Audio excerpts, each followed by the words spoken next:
Приведен 38 годишен насилник од Кочани кој се однесувал агресивно во угостителски објект, а со пиштол удрил женско лице. На 9 мај во 14 часот во Кочани, полициски службеници од Оделението за внатрешни работи Кочани го лишиле од слобода 38 годишниот отца од Кочани.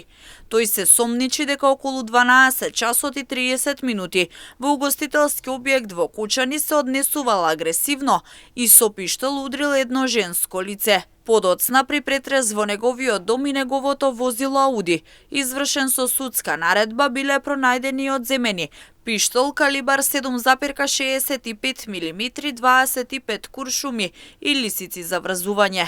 Лицето било задржано во полициска станица и по целосно документирање на случајот против него ќе биде поднесена соодветна пријава.